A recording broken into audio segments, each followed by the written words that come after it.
Hello everyone, my name is Saim and you are watching our YouTube channel Insight Scholar Academy। तो कैसे हैं आप सब? I hope सब अच्छे होंगे। ठीक है, हमारा नया टॉपिक क्या है भाई? हमारा नया टॉपिक है लाइट। 10th का चैप्टर शुरू करने वाले हैं हम। 10th का सिलेबस आज से स्टार्ट होता है आपका। फर्स्ट चैप्टर आपका लाइट है। लाइट में हम क्या चीज़ पढ़ेंगे? तो हम लाइट पढ़ेंगे, लाइट की प्रॉपर्टीज कुछ क्या होती हैं।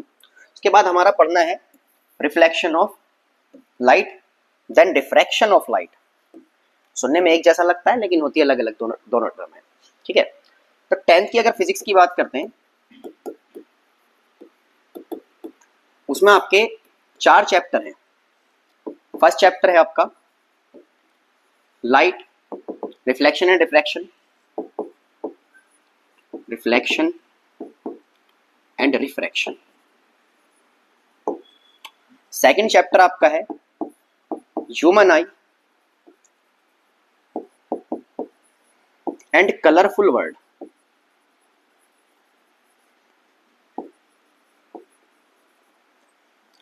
थर्ड चैप्टर आपका है इलेक्ट्रिक करंट, और अगर मैं पूरा बोलूं तो इसमें heating effect of electric current आता है। और आपका फोर्थ चैप्टर है भाई magnetic effect of electric current.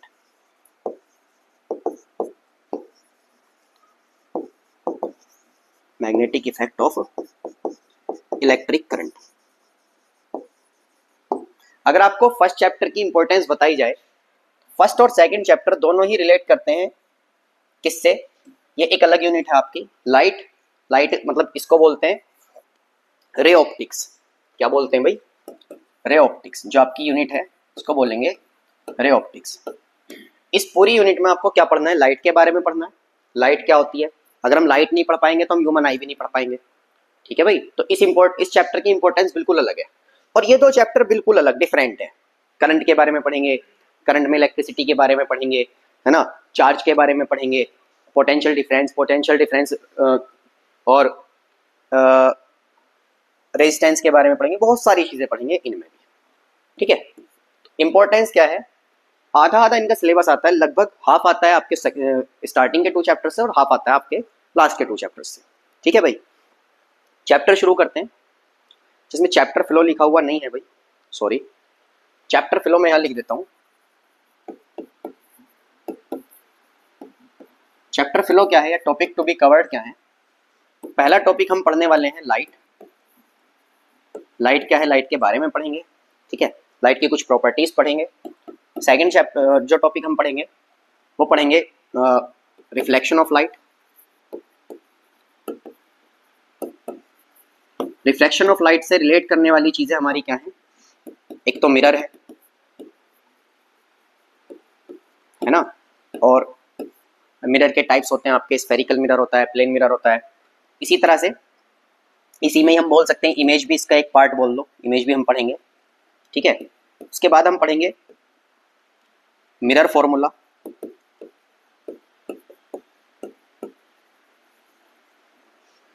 उसके बाद हम पढ़ने वाले हैं मिरर फॉर्मूले के बाद हमारा आता है मैग्निफिकेशन।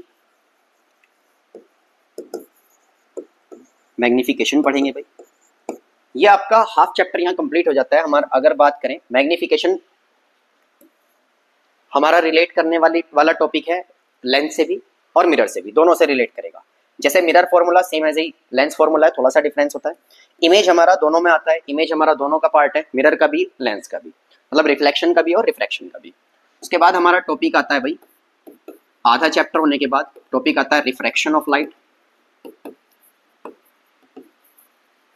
उसके बाद हम पढ़ेंगे लेंसेज के बारे में, लेंस क्या होते हैं।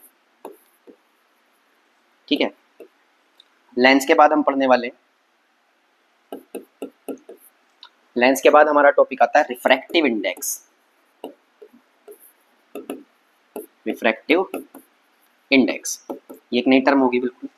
उसके बाद हमारा एक टॉपिक आता है रिफ्रैक्टिव इंडेक्स के बाद लेंस से रिलेट करने वाला रिफ्रैक्टिव इंडेक्स हो गया। रिफ्रैक्टिव इंडेक्स के साथ रिफ्लेक्शन ऑफ लाइट हो गया। लेंस के 2 टाइप्स होते हैं आपके, जैसे कॉनकेव मिरर पढ़ेंगे, कॉन्वेक्स मिरर पढ़ेंगे। सेम ऐसे ही लेंस में हम 2 मिरर पढ़ेंगे, कॉनकेव लेंस पढ़ेंगे और कॉन्वेक्स लेंस पढ़ेंगे, दोनों चीजें हम पढ़ेंगे। ठीक है भाई, रिफ्रैक्टिव इंडेक्स आ गया। मैग्निफिकेशन इसमें भी आएगा, इसमें भी आएगा। इसमें जैसे मिरर फॉर्मूला मैंने बताया, ऐसे इसमें क्या आएगा, लेंस फॉर्मूला आने वाला है। इतनी बातें क्लियर हो गई? ठीक है। लाइट हो गया, रिफ्लेक्शन ऑफ लाइट हो गया, मिरर हो गया, इमेज हो गया, मिरर फॉर्मूला हो गया, मैग्निफिकेशन हो गया। ठीक है भाई, रिफ्रैक्शन ऑफ लाइट हो गया, लेंस हो गया, रिफ्रैक्शन, सॉरी उसमें गलती है हल्की सी, रिफ्लेक्शन ऑफ लाइट हो गया। ठीक है, रिफ्रैक्टिव इंडेक्स भी आ गया। उसके बाद इसमें एक टॉपिक आता है स्नेल्स लॉ, ये इसका एक पार्ट है रिफ्लेक्शन ऑफ लाइट में, जो हम लॉ पढ़ेंगे उसका। ठीक है भाई, ये हमारा चैप्टर फ्लो है, ये हमारी चीजें सारी हम कवर करने वाले चैप्टर में। काफी लेंथी चैप्टर है, छोटा चैप्टर नहीं बताएंगे, बहुत लेंथी चैप्टर होता है। शुरू करते हैं भाई। पहला टॉपिक हमारा क्या है, लाइट। लाइट क्या है? Light is a form of energy. बहुत सिंपल लैंग्वेज में अगर मैं आपको बताऊं, लाइट की इजीएस्ट डेफिनेशन होती है, light is a form of energy. Light जो है वो एनर्जी की एक फॉर्म है, by which we can see things, जिससे हम क्या देख सकते हैं, चीजों को देख सकते हैं, थिंग्स को देख सकते हैं, but we can not see light, पर हम लाइट को नहीं देख सकते। बहुत सिंपल सी डेफिनेशन, सबसे सिंपल, easiest. Light is a form of energy by which we can see things but we can not see light. मतलब लाइट से हम क्या देख सकते हैं, चीजों को देख सकते हैं, लेकिन हम लाइट को नहीं देख सकते। और लाइट क्या है, एक फॉर्म ऑफ एनर्जी है। आई होप इतना समझ आया होगा। एक और डेफिनेशन लिखी हुई है, the physical cause with the help of which our I experience the sensation of vision. मतलब के ये क्या है, ये एक ऐसा फिजिकल कॉज है जिससे हम क्या है, हमारी आंखों को जो सेंसेशन होता है, मतलब फील होती है, विजन, मतलब विजन हम देखते हैं ना चीजों को, वो फील होता है। ठीक है, सेंसेशन ऑफ विजन फील होता है, उसको क्या बोलते हैं, लाइट बोलते हैं। ठीक है भाई, आई होप समझ आया होगा। अब beam of light, beam of light क्या है, जब लाइट एक से ज्यादा मतलब ग्रुप में चले। एक तो रे हो गई, सीधी सीधी लाइट जो है, लाइट चलती है, मैं यहाँ लिख देता हूँ थोड़ी सी चीजें।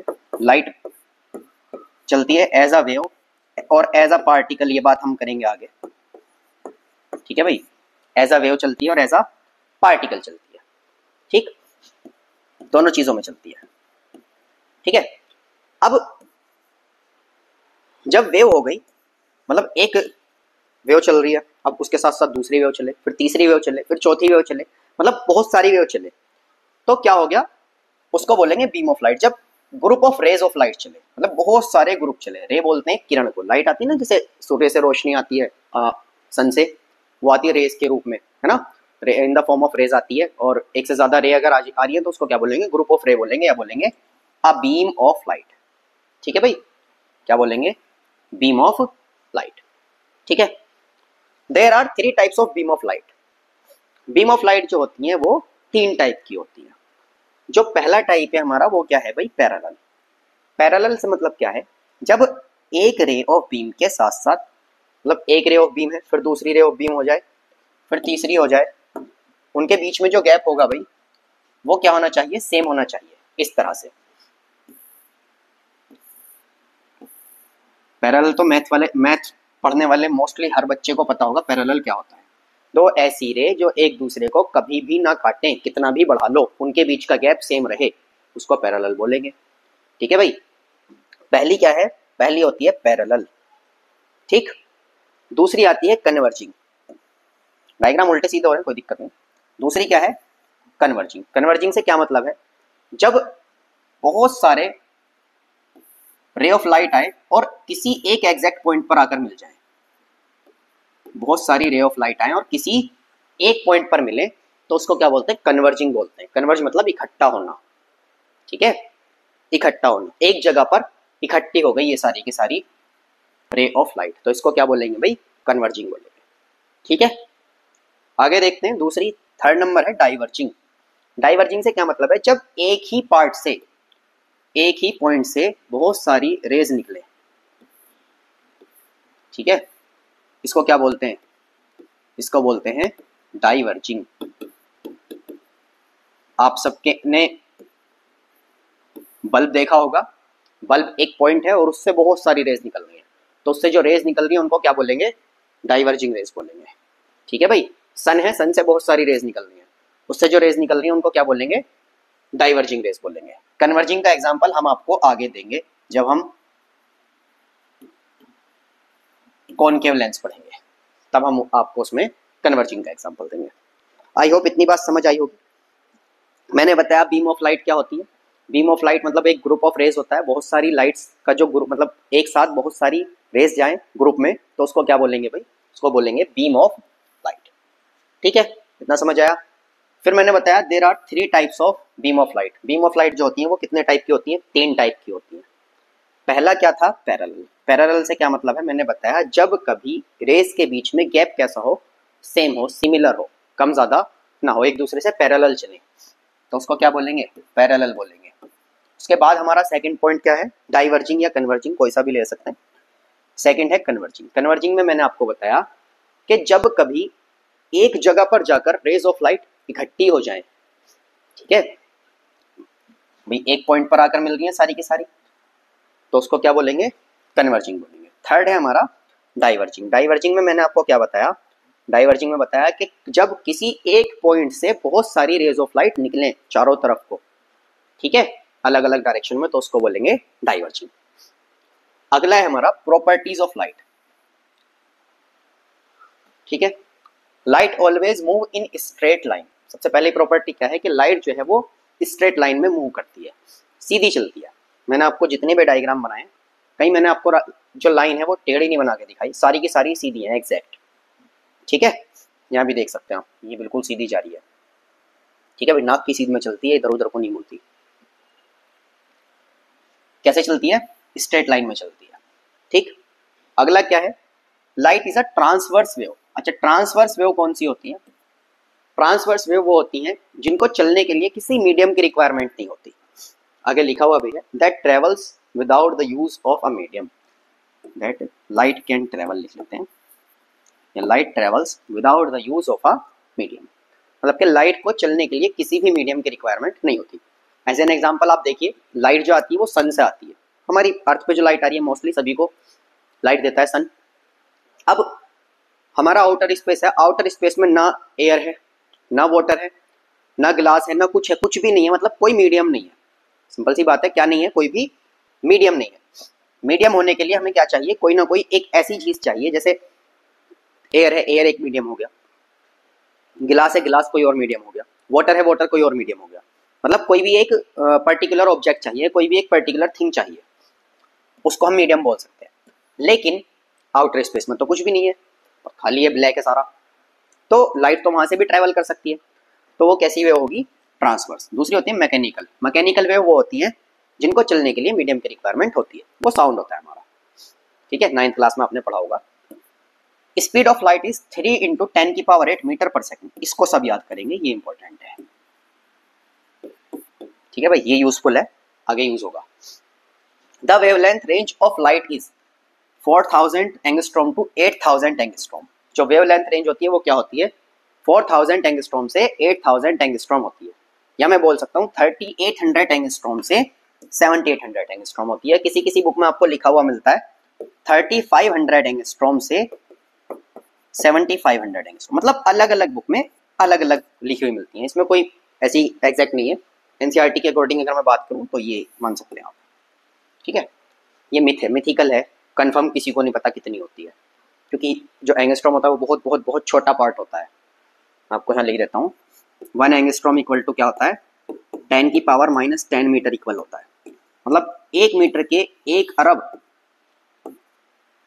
पार्ट करे जाए, छोटे छोटे छोटे छोटे पार्टों में उसको काटा जाए, तब जाकर 1 एंगस्ट्रॉम बनेगा। मतलब बहुत बहुत बहुत माइनर सा पार्ट है, तो उसमें मिथिकल है, ऐसा कंफर्म कुछ नहीं पता। Light has dual nature. अब ये कोई नई चीज है, it's a wave as well as a particle. मैंने पीछे बताया था, मैंने कहा था आगे बातें होंगी इसके बारे में। लाइट क्या है, एक वेव भी है और एक पार्टिकल भी है। न्यूटन का नाम सभी ने सुना है, न्यूटन हमारा पीछे नहीं छोड़ने वाले। ठीक है भाई, तो न्यूटन पहले साइंटिस्ट थे जिन्होंने बताया था कि लाइट क्या होती है, एक पार्टिकल के फॉर्म में चलती है। फिर उसके बाद उस पर स्टडी करी आइंस्टीन ने, और आइंस्टीन ने आपको थ्योरी दी थी E=mc², आप सभी ने बुक में पढ़ी होगी, वो भी इसी से रिलेट करती है। मतलब लाइट एक पार्टिकल है, जब इसको किसी मेटेलिक सरफेस पर डाला जाता है तो ये क्या है, ये एनर्जी को एमिट करता है। पार्टिकल क्या है, एनर्जी के फॉर्म में निकल जाते हैं। ठीक है भाई, light travels at a faster rate than sound. Light जो है वो साउंड से ज्यादा चलती है, तेज। साउंड की स्पीड होती है 346 मीटर पर सेकेंड। आप खुद देख सकते हो 300 है और ये है लगभग 3 लाख मीटर पर सेकेंड, बहुत ज्यादा डिफरेंट है। इसी वजह से आपने देखा होगा जब लाइटनिंग स्ट्राइक करती है, बिजली गिरती है कहीं पर, तो क्या होता है, जैसे लाइटनिंग स्ट्राइक हुई तो जब वो स्ट्राइक करती है तब उसकी आवाज नहीं आती, जब वो उठकर जाती है तब उसकी गिरने की आवाज आती है। मतलब आवाज, साउंड तो ऑब्वियस सी बात है, कोई दो चीज टकराए, साउंड तो उनके टकराने का आएगा ना। मैं इस पर मार रहा हूँ, साउंड आ रहा होगा, मैं इस पर मार रहा हूँ, साउंड तो आ रहा है, साउंड तो मारने का ही आएगा। लेकिन लाइट जो है वो इतनी तेज चलती है कि वो उठ के चली भी जाती है, उसके बाद उसके गिरने की आवाज आती है। ठीक है भाई, ये डिफरेंट है दोनों। चैप्टर यहां से शुरू होता है भाई तुम्हारा important part, reflection of light. Reflection of light क्या है? Bouncing back of light through a polish surface is known as reflection of light. अगर लाइट किसी पॉलिश सरफेस से क्या कर जाए, बाउंसिंग बैक कर जाए, टकराए वापस आ जाए, उसको क्या बोलेंगे? रिफ्लेक्शन ऑफ लाइट बोलेंगे। देख सकते हैं आप, ये आई देखो यहाँ पर ये कैसा सरफेस है? ये एक पॉलिश सरफेस है, मैं यहाँ लिख देता हूँ कैसा है भाई, पॉलिश्ड सरफेस है। ठीक है, ये एक पॉलिश सरफेस से टकराई, देखो ये आई, टकराई और टकराने के बाद वापस चली गई, जिस डायरेक्शन से आई वैसे ही चली गई, इस मीडियम में इसी में ही रही। ठीक है, इसको क्या बोलते हैं? रिफ्लेक्शन ऑफ लाइट बोलते हैं। एक और डेफिनेशन लिखिए, reflection of light occurs when a light beam strikes a polished smooth surface and reflects back। जब लाइट किसी पॉलिश सरफेस से या स्मूथ सरफेस से टकराए और टकराने के बाद क्या हो, बैक रिफ्लेक्शन कर जाए, तो उसको क्या बोलेंगे? रिफ्लेक्शन ऑफ लाइट बोलेंगे। ठीक है भाई। अब अगर मैं बात करूं रिफ्लेक्शन की, तो आपको याद रखनी है इसमें कुछ चीजें। ठीक है, तो डायग्राम है, डायग्राम इंपॉर्टेंट होता है। देखो, आने वाली रे होती है इंसिडेंट रे, ठीक है, जाने वाली रे होती है रिफ्लेक्टेड रे। मतलब आई इंसिडेंट हुआ और ये टकराकर वापस चली गई, इसको क्या बोलेंगे? Reflected ray. और इन दोनों के बीच में बनता है नॉर्मल, जो इनको क्या करता है? बाइसेक्ट कर देता है दोनों को। इसमें जो टोटल एंगल बना उस एंगल को क्या कर देगा? ये बाइसेक्ट कर देगा। ठीक है, फिर इंसिडेंट रे की तरफ जो एंगल बनेगा उसको बोलेंगे एंगल आई। क्या बोलेंगे भाई? एंगल आई। और जो रिफ्लेक्टेड रे की तरफ एंगल बनेगा उसको बोलेंगे एंगल आर। और जो एंगल आई होता है, सॉरी, एंगल आई होता है, एंगल आई को कहते हैं हम एंगल ऑफ इंसिडेंस। ये लिखा हुआ भी है, सॉरी, एंगल ऑफ इंसिडेंस लिखा हुआ है, ये है एंगल आई। क्या है भाई? ये एंगल आई। और एंगल ऑफ रिफ्लेक्शन होता है एंगल आर। इतनी बात समझ आई? मैंने बताया जो आने वाली रे होती है उसको क्या बोलते हैं? उसको बोलते हैं इंसिडेंट रे। जो जाने वाली रे होती है उसको क्या बोलते हैं भाई? Reflected ray. ठीक है, स्मूथ सरफेस से टकराई, टकराकर वापस चली गई, जो आई थी उसको बोलेंगे इंसिडेंट रे, जो टकराकर वापस गई उसको क्या बोलेंगे? Reflected ray. इन दोनों के बीच में जो एंगल बनेगा उसको एक इमेजिनरी लाइन बाइसेक्ट कर देगी, जिसको क्या बोलेंगे? नॉर्मल बोलेंगे। अब नॉर्मल से इंसिडेंट रे पर एक एंगल बनेगा जिसको बोलेंगे एंगल ऑफ इंसिडेंस, जिसको बोलेंगे एंगल आई। और रिफ्लेक्टेड रे की तरफ एक एंगल बनेगा नॉर्मल से, जिसको बोलेंगे एंगल ऑफ रिफ्लेक्शन। ठीक है भाई, समझ आया इतना? लॉज ऑफ रिफ्लेक्शन होते हैं, रिफ्लेक्शन के कुछ लॉज हैं। ठीक है, क्या है भाई वो laws?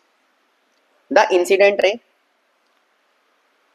The reflected ray and the normal to the surface at the point of incidence all lies in the same plane. ये एक इंपॉर्टेंट चीज है, इसको समझना होगा। मतलब कि एक प्लेन की अगर मैं बात करूं, जैसे मैं यहां खड़ा हूं, मेरे सामने, मतलब मेरे बिल्कुल एग्जैक्ट सामने एक प्लेन होगा, वहां से रे आई, टकराई, ऐसे ही जाएगी। ऐसे समझ में नहीं आएगा, एक मिनट रुके।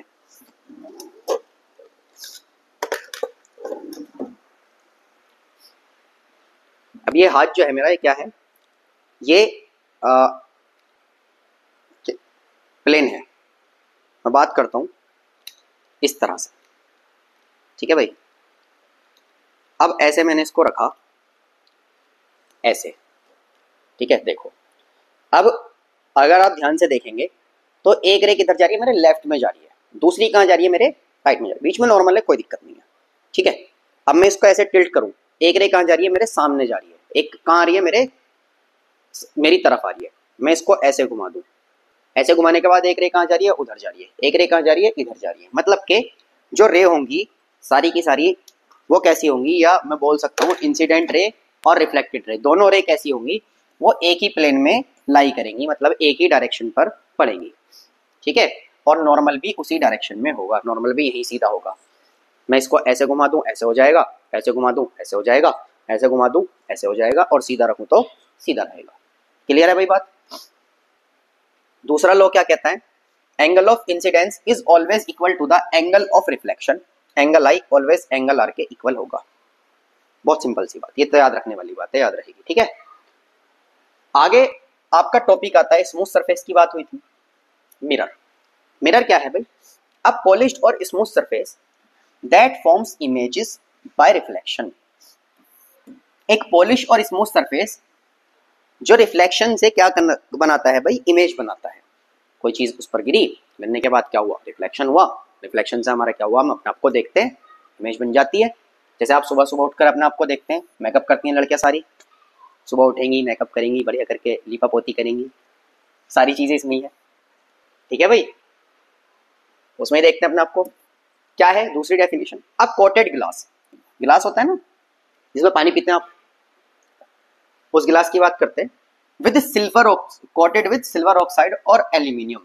अगर उस पर सिल्वर ऑक्साइड से कोट कर दिया जाए, उसके एक साइड को पेंट कर दिया जाए, ठीक है, तो उसकी जो दूसरी साइड होगी वो कैसी हो जाएगी, एक रिफ्लेक्टेड सरफेस बन जाएगा। जैसे मैं बात करूं, अगर ये कोई गिलास है, सपोज दैट मेरा हाथ जो है वो कोई गिलास है, इधर मैंने इस पर पॉलिश कर दिया, तो मैं इधर अपने आप को देख पाऊंगा, ये सरफेस कैसा हो जाएगा, रिफ्लेक्टेड सरफेस हो जाएगा।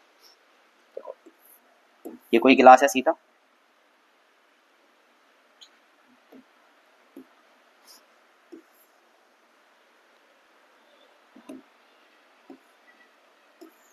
ठीक है भाई।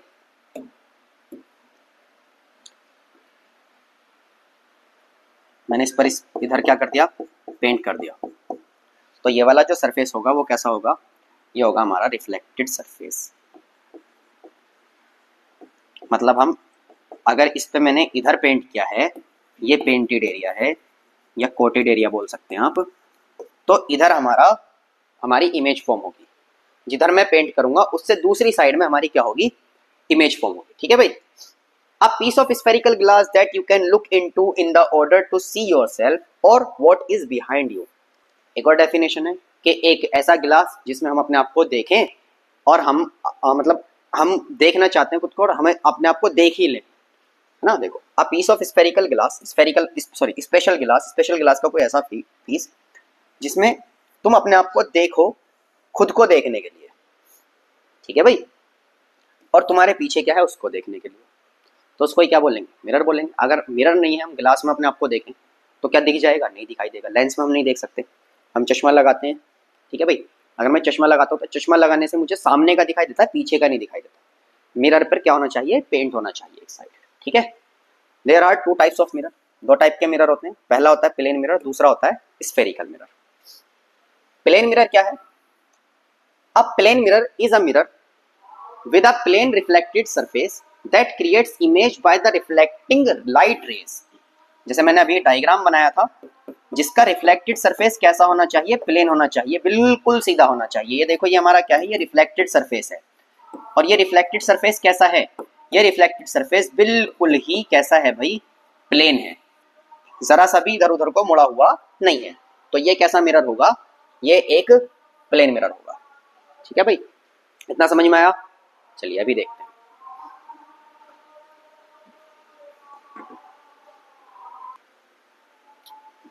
चलिए भाई देखते हैं आगे। आगे हमारा यूजेस ऑफ प्लेन मिरर। जब मैंने क्या बताया था अभी कि प्लेन मिरर क्या है, प्लेन मिरर एक ऐसा मिरर होता है जिसका रिफ्लेक्टेड सरफेस कैसा होना चाहिए, प्लेन होना चाहिए, सीधा होना चाहिए, ना कर्व हो ना स्फीयर में हो, कुछ ना हो, बिल्कुल सीधा हो। ठीक है भाई, जिसमें आप अपने आप को देखते हो, मैंने बताया था ना अभी लड़कियां मेकअप करती हैं जिसमें देख, वही वाला है ये। आगे है uses of plane mirror. Plane mirror के क्या यूज होते हैं, plane mirror is uses as looking glass. देखो फिर से वही वाली बात आ गई, फिर देख रहे हैं अपने आप को, लड़के भी देखते हैं, ठीक है। Plane mirror is uses in torch lights. Torch lights में पहले टॉर्च आती थी, उनमें यूज होता है। अभी भी जो टॉर्च होते हैं उनमें लगा हुआ होता है, दोनों तरह के होते हैं इसमें। आप प्लेन भी लगा होता है और कॉनकेव भी लगा होता है। Plane mirror is uses for signalling, है ना। दूर कोई आदमी है, उसको हम देखना चाहते हैं। पहले क्या होता था, पुराने टाइम में राजा महाराजा लोग होते थे, और क्या होते थे, सामने से कोई आ रहा है, मतलब जैसे वॉर हो गया, तो क्या है, बाहर एक आउटपोस्ट होती थी, तो उससे अंदर सिग्नल करने के लिए क्या करते थे, वो प्लेन मिरर का यूज करते थे। अंदर सिग्नल कर दिया जाता था कि हमला हो रहा है हम पे, ठीक है भाई। Plane mirror is uses in kaleidoscope. Kaleidoscope आपने देखा होगा, दिवाली पे वो लेकर आते हैं ना, अलग अलग तरह की एक बॉल सी होती है, घूमती रहती है घूमती रहती है, बहुत सारे उसमें कलर्स होते हैं, उसको क्या बोलते हैं, कैलिडोस्कोप बोलते हैं, ठीक है भाई। Properties of image formed by plane mirror. Plane mirror में अगर कोई इमेज बन रही है तो उसकी क्या प्रॉपर्टी होगी, सीधी सीधी वो इरेक्ट होगी, इरेक्ट मतलब सीधी होगी। वर्चुअल होगी, वर्चुअल मतलब वो रियल नहीं होगी। हम उसको देखो, सपोज दैट ये कोई मिरर है, ये सामने कोई मिरर है ना। अब मैं अपने आप को मिरर में देख रहा हूँ, मेरी इमेज बन रही है भाई। अब बीच में कोई मैं क्लॉथ ले आऊँ, स्क्रीन ले आऊँ, तो क्या वो इमेज उस पर बन जाएगी? ऑब्वियसली नहीं बनेगी, वो बीच में आ गई, ना मेरी इमेज उस पर बन रही ना इस पर बन रही। सिंपल सी बात है, ठीक है। तो ऐसी इमेज कहते हैं वर्चुअल होती है। इसके बारे में हम आगे देखेंगे क्या होता है कि दो रेज कभी जाकर एग्जैक्ट में नहीं मिलती है, उनको हम मानते हैं कि वो मिली है, ठीक है भाई। सेम साइज की होती है। अच्छा, मैं जितना बड़ा हूँ उतना ही बड़ा दिखाई देता हूँ अपने आप को, या छोटा हो जाता हूँ? नहीं होता। आप जितने बड़े हो उतने ही बड़े देखते हो अपने आप को, ठीक है भाई। सेम डिस्टेंट होती है, जितने डिस्टेंस पर आप मिरर से खड़े हो। सपोज दैट ये कोई मिरर है, 5 मीटर दूर कोई खड़ा है, तो उसकी जो इमेज बनेगी वो 5 मीटर ही दूर बनेगी मिरर से, ना कि उस पर्सन से। यहाँ से यहाँ तक 5 मीटर था, तो यहाँ से यहाँ तक भी 5 ही मीटर होगा, ठीक है भाई। पास लग रहा है, थोड़ा आगे कर लेते हैं,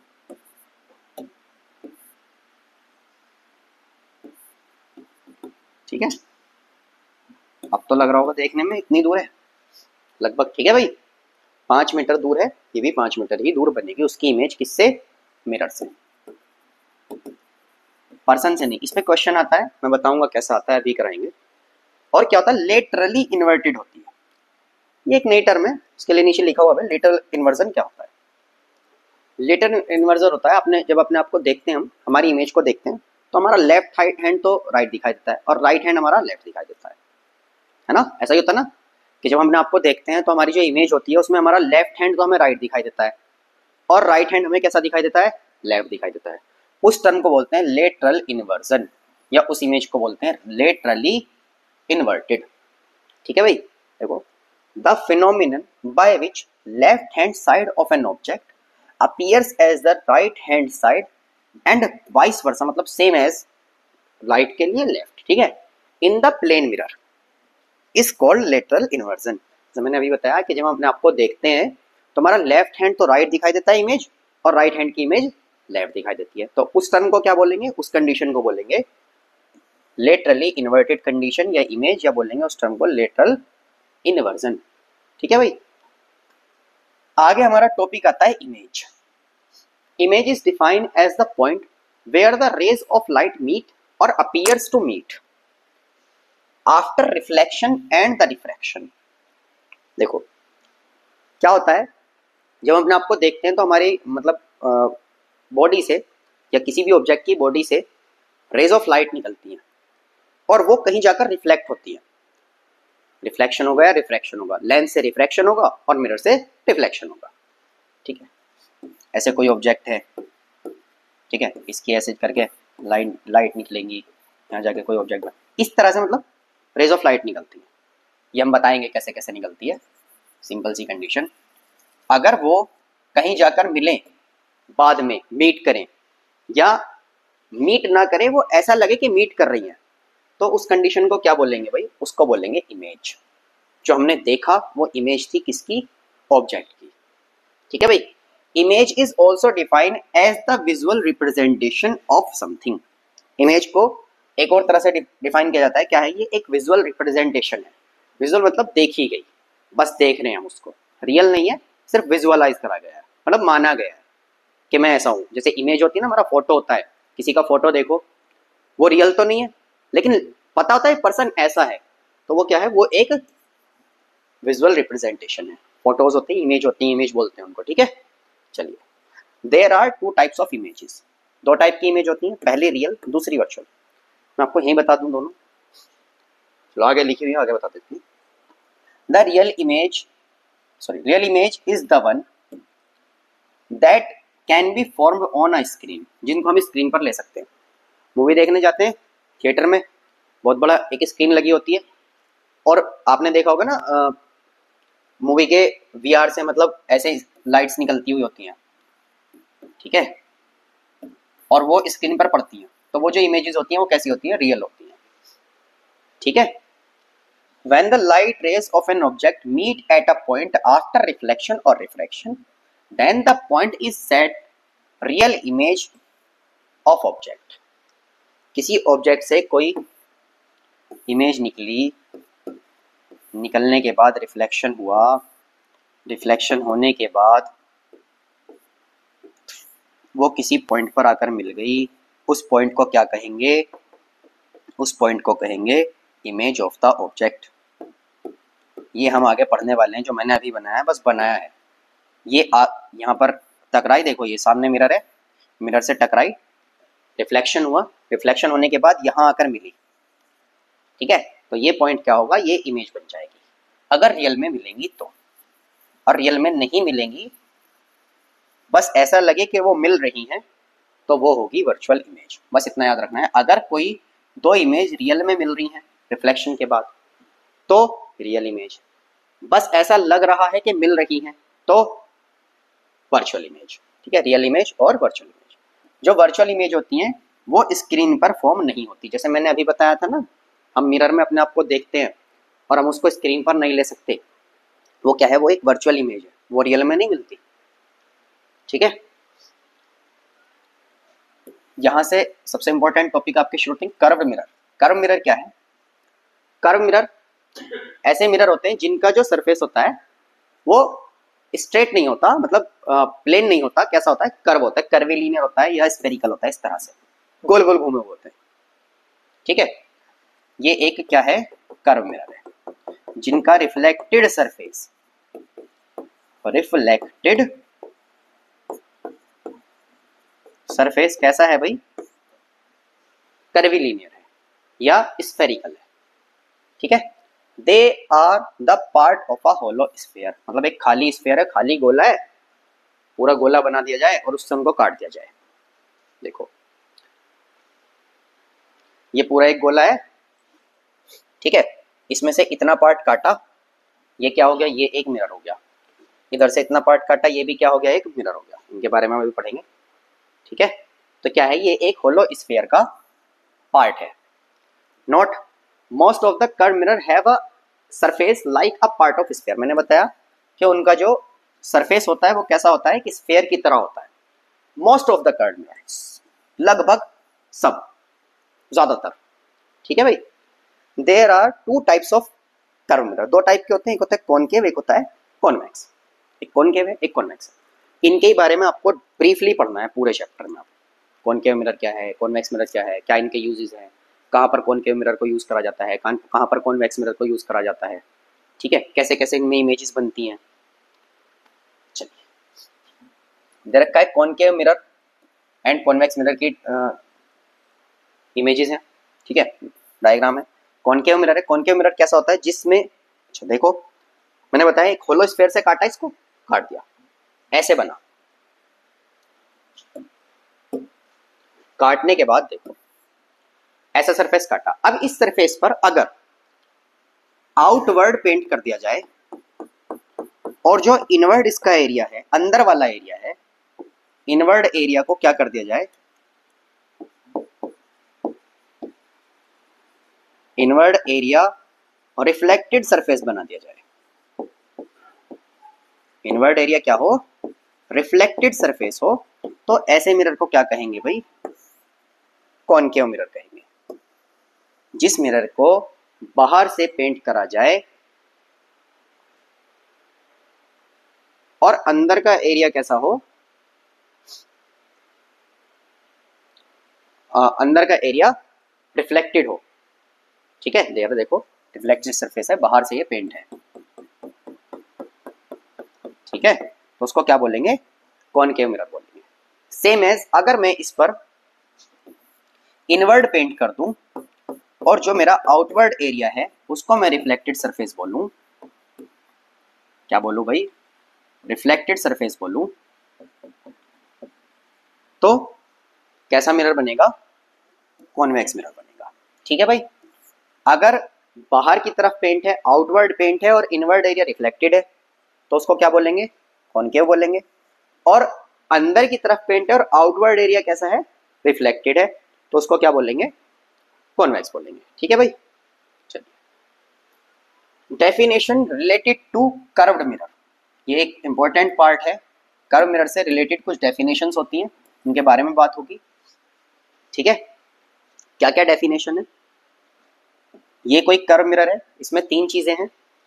एक है सी, सी क्या है, सी सेंटर है। सेंटर किसका है, एक उस स्फेयर, होलो स्फेयर के है जिससे हमने मिरर को कट किया। मैंने बताया ये मिरर है, हमने यहां से इसको कट करा है, ठीक है भाई, ये एक मिरर है, हमने यहां से इसको कट करा है। कट किससे करा है, एक स्फेयर से करा है, एक पूरा गोला था उससे हमने इसको कट करा। उस गोले का जो सेंटर पॉइंट होगा, उस सेंटर पॉइंट को हम बोलेंगे centre of curvature. Centre point of the hollow sphere from which a mirror is cut, ठीक है, उसको क्या बोलेंगे, सेंटर ऑफ कर्वेचर बोलेंगे, ठीक है भाई। जितना पार्ट हमने कट किया उस कट पार्ट के मिड पॉइंट को या सेंटर को बोलेंगे पोल, इसको रिप्रेजेंट करेंगे पी से, ठीक है। हमने जितना पार्ट कट किया उस कट पार्ट के सेंटर पॉइंट को या मिड पॉइंट को क्या बोलेंगे भाई, पोल बोलेंगे, क्लियर। इसके देखो इनवर्ड रिफ्लेक्टिव सरफेस है और आउटवर्ड जो है इसके पेंट है, मैं यहां बना देता हूं। तो ये कौन सा मिरर है, कॉनकेव मिरर है, ठीक है भाई। सेंटर से पोल तक अगर देखा जाए, देखो ये पूरा स्फेयर बना हुआ है, इस स्फेयर की क्या है, रेडियस है। आपको सबको पता है कि रेडियस जो यहां से यहां तक होती है, या मैं इधर से इधर भी ले सकता हूं, ठीक है भाई। यहाँ पोल है, अगर मैं इधर से कट करूं, यहाँ देख लो ऐसे है, ये एक रेडियस है, तो इसको बोलेंगे रेडियस ऑफ कर्वेचर, मतलब कि उस होलो स्फेयर की रेडियस जिससे हमने मिरर को कट किया है, उसकी रेडियस को क्या बोलेंगे, रेडियस ऑफ कर्वेचर। इन दोनों के मिड पॉइंट में जो पॉइंट बनेगा उसको बोलेंगे फोकस। इसकी डेफिनेशन कुछ और भी होती है, बताएंगे अभी आगे, ठीक है। पोल से, फोकस से और सेंटर ऑफ कर्वेचर से होकर एक लाइन जाए, देखो ये लाइन जा रही है, उस लाइन को बोलते हैं प्रिंसिपल एक्सिस। इन सबकी डेफिनेशन आगे लिखी हुई है, कोई ऐसी दिक्कत वाली बात नहीं है, बताएंगे, सिर्फ समझ लो। जो एक लाइन गई है सीधी उसको क्या बोलेंगे, प्रिंसिपल एक्सिस। और जितना पार्ट हमने कवर किया, देखो जितना पार्ट हमने कट किया उसको बोलते हैं अपर्चर, क्या बोलते हैं, अपर्चर। ये जहां से जहां तक रिफ्लेक्टेड सरफेस है, इसको M1 मान लो, इसको M2 मान लो, M1 से M2 तक, यहाँ ऑब्वियस में हमारे जो इमेज है वो बनेगी, या मैं बोल सकता हूँ कि रिफ्लेक्शन होगा लाइट का, तो उसको क्या बोलेंगे, M1 और M2, ठीक है भाई, या बोलेंगे अपर्चर। सेम एज इधर है, यहां से यहां तक अपर्चर, ये पोल हो गया, ठीक है, प्रिंसिपल एक्सिस ऐसे होगी। बस इसमें क्या है, सारी चीजें इधर बनती हैं, इसमें सारी चीजें इधर बनती हैं, ठीक है। बीच में फोकस हो गया, सेंटर ऑफ कर्वेचर हो गया जिससे मिरर से इसको कट किया है, रेडियस ऑफ कर्वेचर हो गई पोल से सेंटर तक की दूरी, ठीक है। और ये कैसा मिरर है, कॉन्वेक्स मिरर है, क्योंकि इसके आउटवर्ड पेंट है और इनवर्ड क्या है, सॉरी, इसके इनवर्ड पेंट है और आउटवर्ड जो है रिफ्लेक्टेड सरफेस है। ये लिखा हुआ नहीं है, मैं लिख देता हूँ, रिफ्लेक्टेड सरफेस है। आई होप इतनी बातें समझ में आई हो, फिर से देख लेते हैं। मैंने बताया था मिरर जो होता है वो एक होलो स्फीयर का पार्ट होता है, एक बड़े गोले का पार्ट होता है। उस बड़े गोले के सेंटर को क्या बोलेंगे, सेंटर ऑफ कर्वेचर। उस बड़े गोले की रेडियस को क्या बोलेंगे, रेडियस ऑफ कर्वेचर। जो पार्ट हमने कट किया उसके मिड पॉइंट को क्या बोलेंगे, पोल। अब ऑब्वियसली पोल से लेकर सेंटर तक की जो डिस्टेंस है उसको भी क्या बोलेंगे, रेडियस ही बोलेंगे। पोल और सेंटर के बीच में बिल्कुल मिड पॉइंट में हमारा होता है मेन फोकस। ठीक है, मिड पॉइंट को मेन फोकस कह सकते हैं। इतनी बात समझ आ गई। जहां से क्या होता है, रिफ्लेक्शन ऑफ लाइट होता है, ऑब्वियस में रिफ्लेक्शन होता है, उसको क्या बोलते हैं, अपर्चर बोलते हैं। ठीक है, इन सब से जाने वाली एक सीधी लाइन को क्या बोलेंगे, प्रिंसिपल एक्सिस। देखिए पोल क्या है, the geometrical centre of the mirror represented by the letter capital P। मैंने बताया ज्योमेट्रिकल सेंटर, सेंटर ही बताया था ना, जो हमने मिरर कट किया उसके सेंटर को क्या बोलेंगे, पोल बोलेंगे। उसके बाद सेंटर ऑफ कर्वेचर है, the centre of the imaginary sphere that the mirror is part of. मैंने बताया कि एक ऐसे इमेजिनरी स्फीयर के सेंटर को जिसका मिरर पार्ट है क्या बोलते हैं, सेंटर ऑफ कर्वेचर बोलते हैं। किससे रिप्रेजेंट करते हैं, कैपिटल C से। उसके बाद हमारा आता है radius of curvature, the radius of sphere that the mirror is part of, same as sphere. Sphere कैसा, इमेजिनरी लिख देते हैं, इमेजिनरी स्फीयर जिसका क्या है, मिरर हमारा पार्ट है, उसको क्या बोलेंगे, रेडियस ऑफ कर्वेचर बोलेंगे। अपर्चर मैंने बताया the point from which light reflects and that also determines the size of mirror. Size of mirror भी डिटरमाइन करता है। मैंने देखो आपको बनाकर दिखाई एक सीधी लाइन, और जहां से क्या होता है, लाइट रिफ्लेक्ट करती है, उस पूरे एरिया को क्या बोलेंगे, अपर्चर बोलेंगे। उसके बाद आता है principal axis, straight line that passes through the pole and the centre of curvature. जो पोल और सेंटर ऑफ कर्वेचर से होकर जाती है उस लाइन को क्या बोलते हैं, उस लाइन को बोलते हैं भाई प्रिंसिपल एक्सिस। प्रिंसिपल फोकस बताया मैंने, the point on the principal axis where reflected light rays pass when indicate light rays are parallel to the principal axis represented by the letter capital F। ये बात थोड़ी typical लगेगी देखने में, लेकिन इसके बारे में समझने के लिए हम आगे चलते हैं थोड़ा सा। देखिए इसमें क्या लिखा हुआ था, मैंने बताया उसमें लिखा हुआ है कि जब कोई लाइट प्रिंसिपल एक्सिस के पैरेलल किसी मिरर पर आए, जब कोई ray of light principal axis के पैरेलल किसी मिरर पर आए और रिफ्लेक्ट हो, तो वो जहां जिस पॉइंट से होकर जाएगी उसको बोलेंगे मेन फोकस। ये लिखा हुआ है इसमें, ठीक है भाई। उसके बाद आता है focal length, the length between the pole and the principal focus is focal length. इसको स्मॉल एफ से डिफाइन करते हैं, रिप्रेजेंट करते हैं, और इसको कैपिटल एफ से। ठीक है भाई। Relation between F and R, ये मैं बता चुका हूं आपको कि ये बिल्कुल मिड पॉइंट में है, तो यहां से यहां तक का डिस्टेंस है स्मॉल एफ, और यहां से यहां तक का डिस्टेंस है कैपिटल आर। ऑब्वियसली ये क्या होगा, इसके डबल हो जाएगा, तो आर इक्वल टू है 2f, या एफ इक्वल टू हम लिख सकते हैं, सॉरी स्मॉल एफ है ये, small F equal to r/2, कुछ भी आप इसको लिख सकते हो, रिलेशन है इनके बीच में। ये हमारा यूजफुल है for numerical, useful for numericals. ठीक है भाई। चलिए तो आज का टॉपिक यहीं खत्म करते हैं। आज के लिए इतना ही, मिलते हैं अगले लेक्चर में। चैनल को सब्सक्राइब कीजिए, वीडियो को लाइक कीजिए, वीडियो को ज़्यादा से ज़्यादा शेयर कीजिए। अगले लेक्चर तक के लिए अल्लाह हाफ़िज़।